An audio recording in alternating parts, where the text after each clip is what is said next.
Bonjour à tous, allez on se retrouve pour la nouvelle guidance du jour.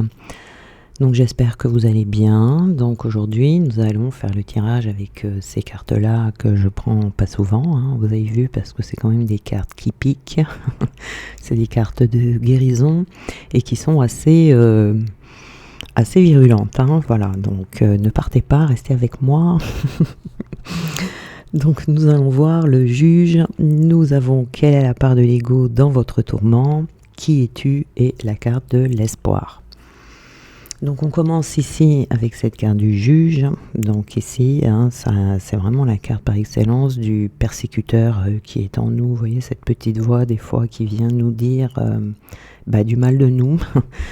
Et donc avec cette carte du juge, donc il n'y a pas de victime sans juge. En fait, ce sont deux comportements qui vont ensemble, hein. On a toujours ces deux parties en nous-mêmes. Si on est victime, on est juge. Si on est juge, on est victime.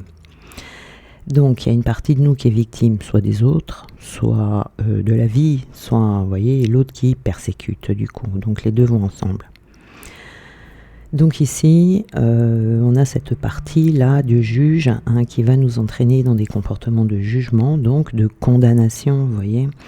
Ça peut être dans le regard qu'on porte sur les autres, qui va se traduire par des critiques, de la dévalorisation, du dénigrement. Mais il y a aussi, ça peut être également tourné vers soi-même, hein, quand on est en permanence en train de se juger. Quand on se dit je suis nul, je suis pas assez bien pour faire ça, je mérite pas ci, je mérite pas ça, etc., etc. Là, c'est le persécuteur en nous qui s'exprime. Seulement, ce comportement va à l'encontre des lois universelles, vous voyez, parce que l'univers, lui, il nous juge pas. Donc, pour l'univers, il n'y a pas de bien, il n'y a pas de mal. C'est un regard de vérité ici. Donc, ça n'existe que dans notre vie humaine. Donc on vous invite ici à observer dans votre quotidien, à identifier quel est le juge ici qui est en vous. Est-ce qu'il est plutôt tourné vers les autres? Est-ce qu'il est plutôt tourné vers vous-même? Quelles conséquences cette attitude de jugement a pour vous? Est-ce que ça vous fait souffrir? Vous voyez, donc déjà dans un premier temps, il faut prendre conscience du persécuteur qui est en nous, hein, reconnaître ce comportement qui n'est pas juste envers les autres, mais pas juste envers nous-mêmes non plus, et se pardonner pour cela, hein, voilà. Donc nous avons ici en même temps quelle est la part de l'ego dans votre tourment. Donc ici il y a une histoire d'ego également qui vient se mêler à tout ça, hein. Donc nous avons ici, il y a une partie en fait de votre être qui souffre, hein. Et là c'est l'ego, ça vient toujours de l'ego. Donc il y a peut-être une réalité sur soi-même ou sur une problématique ici qui est à prendre en compte, qui est à regarder en face.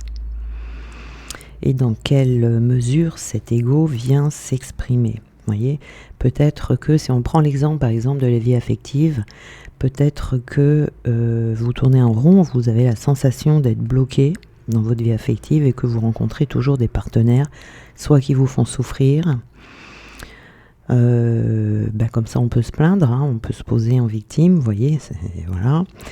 On va se dire qu'on a un problème avec les hommes, ou qu'on n'a pas le droit d'être heureux, ou qu'on n'a pas de chance. Vous voyez, on reste enfermé comme ça dans une vision des choses pendant plus ou moins longtemps. Et on nous dit, si on envisage ce problème sous l'angle de l'ego, eh bien on va tout d'un coup pouvoir se souvenir que peut-être qu'il y a quelques années, on a vécu une histoire amoureuse dans laquelle on a été humilié, trompé, etc. Peut-être que quelqu'un vous a quitté, parce que vous voyez, quand on quitte quelqu'un, c'est humiliant quand on se fait quitter. Ça veut dire qu'on n'a pas de valeur, vous voyez, des choses comme ça, ou qu'on est ordinaire, voilà. Alors que vous aimiez cette personne. Donc ici, pour l'ego, c'est une réalité qui est difficile à accepter, donc il va nous bloquer sur cette expérience et nous faire vivre des échecs à répétition. Et donc, du coup, qu'est-ce qu'on fait dans ces cas-là? On quitte les hommes. Voilà, parce qu'ils sont jamais assez bien. Par peur aussi, peut-être, de pas avoir envie d'être humilié encore une fois. Vous voyez, ce qui serait une souffrance pour l'ego insoutenable. voyez, donc on prend les devants, on quitte avant d'être quitté, dès qu'on voit le moindre petit problème. Donc l'ego ici, il nous permet plus de prendre le risque de l'amour. Donc ça, je vous ai donné l'exemple dans le domaine sentimental, mais vous pouvez l'adapter à n'importe quel domaine de votre vie. Hein. Donc voilà, hein, c'est regarder la problématique sous l'angle de l'ego. Et on nous dit qui es-tu ici. Donc nous avons ici, on nous invite ici à nous tourner vers nous-mêmes en fait, hein, et pas n'importe quel nous-mêmes, mais le nous-mêmes positif, pour rencontrer qui nous sommes réellement, qui nous sommes profondément. Donc c'est regarder à l'intérieur de soi, mais avec amour, pour se rappeler qui on est et pour pouvoir reprendre dans tout ce cafouillage-là sa juste place. Pour se redécouvrir, pour se reconnecter au fait que nous sommes profondément aimés. Voyez ? Donc, et de s'aimer inconditionnellement également. Hein. Donc, c'est se reconnecter à son moi essentiel, à ses rêves profonds, à laisser s'exprimer les rêves profonds et ouvrir un espace comme ça en soi pour qu'ils puissent se faire entendre. Hein. Voilà. Et on a l'espoir, hein. Donc l'espoir ici c'est une ressource, cette carte de l'espoir, vous voyez, on a comme la lumière au bout du tunnel ici. Donc l'espoir c'est, on a tous en nous un rêve, hein. Si on reprend le domaine sentimental, peut-être que vous avez le rêve de rencontrer quelqu'un d'idéal, qui arrivera dans votre vie, voilà. Et là le but donc avec cette ressource c'est d'accepter cette voie, pour que vous puissiez vous réaliser. Donc l'univers il est au service de votre réalisation. Vous voyez, il pourvoit toujours à nos besoins parce qu'il joue en fait le rôle de miroir. Donc ici il est important, ce qu'on nous dit avec cette carte de l'espoir, de diriger ses intentions vers la réalisation de ce rêve profond que vous avez. D'accord ? Parce que si on a l'impression que nos rêves sont impossibles à réaliser, eh bien, c'est comme si nous mourrons. C'est comme si nous étions en train de mourir. Mais à l'inverse, si on est là, si on est en vie, si on a des ressentis, si on a encore des rêves, eh bien, ça veut dire que vous êtes en vie, parce que la vie représente l'espoir. L'espoir dans vos réalisations. Donc l'espoir parle de ce qui est encore possible pour vous ici, hein, on vous dit. Donc ça invite à s'ouvrir à cette nouvelle idée. Tant qu'on est en vie, de toute façon, il y a toujours des ouvertures, il y a toujours des possibilités quelque part. Même si la situation, elle vous apparaît fermée, elle vous apparaît bloquée, l'espoir vous permet de trouver cette ouverture et de vous orienter vers cette ouverture ici. Voilà, c'est essayer de se souvenir ce en quoi on croit, quels sont les rêves que l'on a, et de s'appuyer sur ces rêves pour trouver l'énergie qui va nous permettre d'avancer et de trouver justement cette fameuse ouverture. Vous voyez ? Donc alors, on a ici, on a le cadeau. On a le cadeau, donc vous voyez, c'est pas mauvais, même si, c'est pas facile à entendre des fois ce genre de choses. Ça nous permet de nous centrer sur nous, hein, et puis voilà, hein, de se remettre soi-même les idées en place des fois.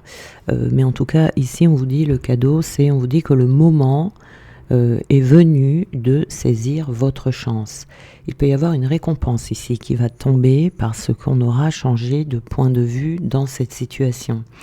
Donc voilà, la vie sera généreuse avec vous parce qu'elle va vous permettre justement de trouver ces ouvertures qui va vous amener vers votre rêve, ce que vous souhaitez. On a la loi ici, hein. Pour moi ça c'est les lois de l'univers, quoi. Hein. Ça tranche un peu, vous voyez, on a une épée là, non, attendez. Qu'est-ce qu'on a là ? On peut On ne sait pas trop en fait, hein, puisque c'est coupé là et c'est coupé là. On peut imaginer une épée, en tout cas moi j'y ai vu une épée, c'est-à-dire que ça tranche ici. Hein. Le moment est venu de trancher, c'est-à-dire cette situation ici, cette posture de victime, il faut trancher, de jugement également, vous voyez. Donc là, on vous dit de sortir totalement. C'est comme si on devait faire volte-face en fait. On passe du blanc au noir ici. Hein. Donc peut-être que le domaine sentimental, on n'a pas dit ça au hasard, parce que ça peut être aussi la légalisation d'une situation. Mais pour pouvoir aller vers la légalisation de cette situation, de cette histoire sentimentale, eh bien, il va falloir trancher. Il va falloir qu'il y ait de l'harmonie, vous voyez, dans la balance ici. Il faut qu'il y ait matière des deux côtés. Donc, si quelqu'un vient vers vous, mais que vous êtes fermé, par exemple, que vous partez avec battu d'avance, par exemple, eh bien, ça ne sera pas équilibré, vous voyez. Donc ici, en tranchant, on a un cadeau qui arrive, on a la convoitise. Hein.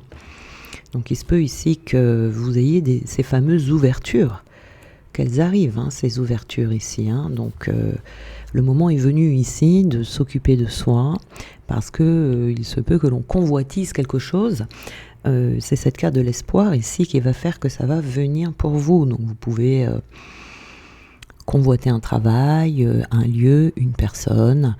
Voilà. En tout cas, c'est une période ici où on a besoin de s'occuper de soi. On a besoin même, pourquoi pas, de s'occuper de son corps. Et puis de faire des efforts pour ce que l'on désire obtenir ici. Hein.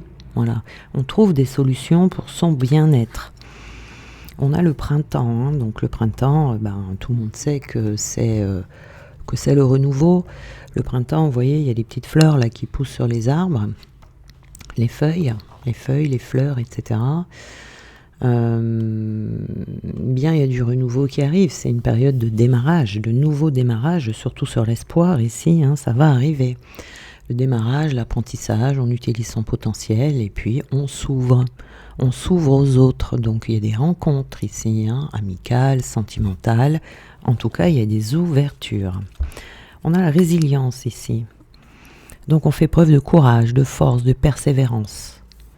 Pour certains, ça ne sera pas facile à dépasser, mais le cadeau que vous allez recevoir, vous serez très content. Vous voyez, il y a une histoire de lignée familiale ici, du transgénérationnel, des mémoires par rapport à des ancêtres. Alors ici, on a une personne dans votre lignée, ça sort beaucoup hein, en ce moment, le transgénérationnel. Là. Donc on a une mémoire. Il y a une personne dans votre lignée. Là, je vois plutôt une femme qui a vécu une histoire sentimentale douloureuse et du coup, c'est le poids que vous portez de cette personne qui n'a pas pu gérer cet événement émotionnellement. Vous allez avoir un déclic lumineux, regardez. Il y a quelque chose qui va vous faire tilt. Hein. Si vous êtes resté, si je vous ai pas fait peur dès le début, vous avez une bonne nouvelle ici, vous voyez. C'est le déclic lumineux. Vous avez bien fait de rester. Il y a une conscientisation qui arrive ici avec un saut quantique. Un saut quantique, c'est ça. C'est comme je vous disais tout à l'heure, on fait volte-face, on passe du blanc au noir. On change complètement d'état d'esprit et on sort des illusions. Hein. Ce déclic lumineux, c'est vraiment cette ouverture qui arrive. Il y a une fusion avec soi-même. Il y a un mariage alchimique à l'intérieur de soi. Vous voyez, on retrouve son feu sacré intérieur. On a envie d'aller vers ses rêves. Voilà, la perturbation. Donc ici...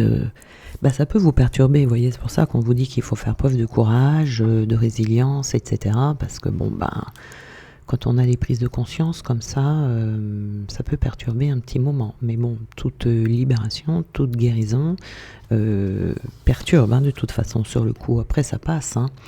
Donc on peut prendre conscience ici que l'on s'est peut-être un peu perturbé, ou qu'il y a eu un petit peu des interférences à l'intérieur de soi, vous voyez, du parasitage, peut-être un peu de chaos, une perte d'énergie. Voilà. Donc là, il y avait une faille en tout cas. Vous voyez, dans votre projet, dans votre rêve, hein, ce que vous voulez voir dans votre vie, arriver, enfin arriver dans votre vie, il y a une faille ici, donc du coup ça a pu prendre un peu de retard ou amener un peu de complications. Bon, c'est pas grave, c'est bientôt derrière. On a l'attachement. Oui, on peut avoir une blessure d'attachement ici, puisqu'on est dans le domaine sentimental, où le moment est venu. Alors attendez, les perturbations, je dirais plutôt ici que l'attachement ici, non, c'est pas négatif, c'est plutôt un attachement. Qu'est-ce que j'ai derrière? Oui, c'est plutôt l'inverse. C'est-à-dire qu'on a un problème de victimisation, de, vous voyez, comme si vous vous souvenez ce que je vous ai dit au début, c'est plutôt on ne s'attache pas. On ne s'attache pas parce qu'on a un mauvais souvenir, on a peut-être vécu un choc sentimental et du coup, bof, voilà, on met ça de côté. Sauf que là, on vous dit que le moment est venu pour vous de, au contraire, resserrer les liens. Il peut y avoir une période d'entente, de rapprochement, de retrouvailles, d'échanges ici, dans cette situation, on va vous dire attention, il ne faudra pas reproduire le même schéma, vous voyez, soit avec une autre personne, ou soit dans une personne que vous allez retrouver. Voilà, vous allez vous retrouver dans les mêmes situations, dans le même genre de personnes, etc. Et là, donc, du coup, on vous dit, si vous avez ce travail de fait là avant, vous ne reproduirez plus les mêmes schémas parce que vous serez dans cette optique de vous attacher à quelqu'un. Suite, voilà, séparation ici, vous voyez, suite à une séparation. Et ça ne reproduira plus les schémas de séparation que vous aviez jusqu'à présent. Soit les séparations avec votre autre, ou soit du fait que vous n'arrivez pas à rencontrer avec quelqu'un qui est toujours des séparations. Vous rencontrez pas quelqu'un avec qui ça dure. Ouais, avec qui la relation dure. Il y a toujours comme s'il y avait une force comme ça qui vous séparait, un éloignement physique, un éloignement même mental, vous voyez, ou quelqu'un qui s'en va. Voilà, il y a des coupures sentimentales en tout cas, hein, voilà, où vous rencontrez toujours des gens qui sont... qui habitent loin de chez vous, où on se dispute, où il y a de la colère, etc. Vous voyez ici, donc c'est pour éviter ça. Allez, on en prend deux là. On a la duplication et l'élévation. Ok, alors l'élévation, ça c'est parfait. 72. Et la duplication. Ok. Donc là, l'élévation, c'est très très bon. C'est très très bon parce que du coup, vous allez pouvoir vous élever au-dessus de votre ego et vous élever au-dessus de votre... Vous allez pouvoir faire taire en fait votre petite voix perturbatrice à l'intérieur de vous. C'est peut-être une identification de son karma ici, mais en tout cas avec l'élévation, déjà ce qu'il faut savoir, c'est qu'on est protégé. Mais on a besoin de nourrir, de soigner son âme, de développer une paix intérieure, de renforcer son esprit. Ça peut être parfois une épreuve karmique ici qui servira à votre évolution. Ouais. Et on a la duplication. Donc la duplication, c'est le fait de faire attention de ne pas répéter encore les mêmes schémas, vous voyez. Donc il y aura une élévation par rapport au fait que jusqu'à présent, peut-être, vous vous êtes posé la question, mais comment ça se fait que je rencontre toujours le même genre de personnes? Voilà, donc ici, on vous annonce quand même une période favorable pour entrer dans une autre partie de vie, où on sort de la dispersion, où on sort des rencontres, où on a une double vie, où peut-être on vit à 1000 à l'heure. Vous voyez ici, il y a vraiment un changement significatif. Nous avons, vous voyez, on a encore le karma ici, hein, la défiance karmique. Hein, on a pu faire un peu de résistance ici. Hein. La jalousie, oui, voilà, c'est par rapport à de la trahison que l'on a vécu dans le domaine sentimental, des rivalités, vous voyez, ce genre de choses là qui font mal, hein, c'est sûr, hein, sur le moment, mais il faut s'en débarrasser le plus vite possible parce que ça vous met dans une forme d'insécurité. C'est-à-dire que vous croyez plus peut-être en l'autre. Alors je dis les hommes, c'est les femmes les hommes. Hein, vous adaptez en fonction de votre vie et de qui vous êtes. Donc ici, ça vous crée en insécurité. Du coup, vous êtes en insécurité face à la personne en face, mais vous êtes vous-même en insécurité du coup. Vous voyez, parce que vous avez peur de ce qui va se passer, vous avez peur de l'avenir. Donc ici, on a de la tristesse ici, hein. Un peu de peine, un peu de morosité. On est dans l'âme sacrée. Donc nous sommes bien dans ce cheminement, hein. De toute façon, ça me paraît évident, puisqu'ici, nous parlons de ça. Donc on acquiert déjà ici une dimension plus divine. Parce que si on est dans l'ego, on n'est pas dans la dimension divine. On est là dans la dimension terrestre. Donc quand on arrive à incarner sa dimension divine, nous sommes dans notre contrat d'incarnation. Parfait, parfait. Puisque pas récupérer, mais comment je pourrais dire, retrouver plutôt son autre, c'est incarner sa mission divine, hein. C'est vraiment respecter son contrat d'âme. Parce que c'est une mission, c'est votre mission première, hein, quand vous êtes femme jumelle. Et si vous ne l'êtes pas, eh bien, ça fait partie des missions de vie de rencontrer quelqu'un. Nous avons ici le cadeau précieux. L'amitié, la famille et l'amour sont de précieux cadeaux. Ne perds pas de vue ce qui est essentiel, hein. Donc ici, c'est un cadeau. Allez, je prends celle-là, elle est tombée. La sagesse. Tout ce qui existe a une fonction et un sens. Être sage, c'est avoir beaucoup d'amour, de tolérance et de compassion pour toute chose. Alors... L'intégrité. Fais preuve de souplesse, mais sois surtout honnête avec toi-même. Assume tes croyances et tes valeurs et les autres croiront en toi. Et nous avons la foi. Donc ne perds pas la foi. C'est ça, l'espoir, c'est la foi. Les nuages vont bientôt s'éclaircir et le soleil va briller de nouveau. Voilà, donc peut-être que vous sentez en ce moment que vous êtes dans une période un petit peu chaotique, hein. C'est normal, dans la vie il y a des hauts et des bas, mais ici voilà, ce qu'il y aurait à travailler c'est ça, c'est le fait de, vous savez, ne serait-ce que dire, c'est fait, ça fait jamais plaisir d'être obligé, je vous dis ça pique, hein, de se dire je me positionne en victime. Oh bon. Donc ici, rien que le fait de se dire, par exemple, je vais pas, je sais pas ce que je pourrais vous dire, je vais pas faire cette formation parce que je suis nulle. Rien que ça, on se positionne en victime. Parce qu'en vrai, on n'est pas nul. Et on apprend. On n'est pas nul d'avance, on est là pour apprendre. Si on fait une formation, c'est pour apprendre. Sinon, ça sert à rien de faire une formation si on sait déjà les choses. Donc, vous voyez, c'est vraiment la victimisation, c'est... Il y a des paroles comme ça, des petites paroles qui nous donnent le signe qu'on a une petite tendance à se victimiser. Voilà. Bon, eh bien, j'espère que ça va, que ça va pas moins bien qu'au début. Et je vous souhaite donc une belle journée et je vous dis à demain.